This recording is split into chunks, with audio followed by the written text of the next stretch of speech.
You've set aside 20% of your paycheck for savings and investing, but you're not sure what to do with it. Don't worry, we've got you covered. As long as you stick to this 6-point plan, you should be fine. Step 1. Before you begin, ensure that you have adequate insurance.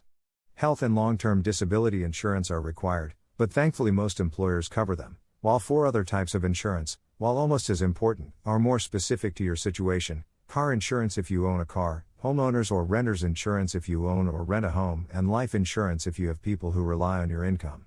Step 2. Assuming you're adequately insured, use your money to set up a $1,000 emergency fund in your checking account. This will keep you from being financially derailed by any minor emergency and should supplement the money you already keep in check, covering 1 to 2 months of expenses.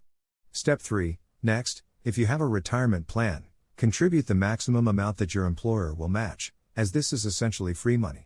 Step 4. Once you've made your retirement contribution, it's time to create a debt repayment plan, ideally using our recommended website, and then eliminate all debt with interest rates greater than 6%, beginning with the highest rates first.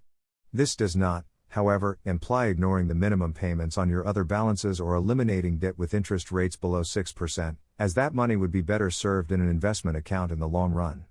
Step 5. Once you've paid off all of your 6% debt and more, use your money to build a much larger emergency fund in a savings account, enough to cover at least 6 months of living expenses if you lose your job or become ill. Step 6. After you've built your emergency fund, take a deep breath and relax. You've established a solid financial foundation and are thus prepared for the final step, using your funds to set what we call big-time financial goals. These have a monetary value and an expiration date, and they generally fall into 3 categories. Camp 1. Investing money for large purchases, such as a down payment on a house, a car, or a wedding, in a high-yield savings account for a risk-free return. Camp 2. Using the funds to launch a side business. Camp 3 involves putting money into a retirement account, such as a TFSA or an RRSP. Finally, while it's difficult to go wrong with either camp, we only have 2 pieces of advice.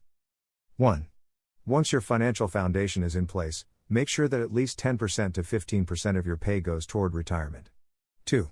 Create a savings plan for each of your current financial objectives, including an emergency fund. Don't worry, our online calculator simplifies the process. Congratulations!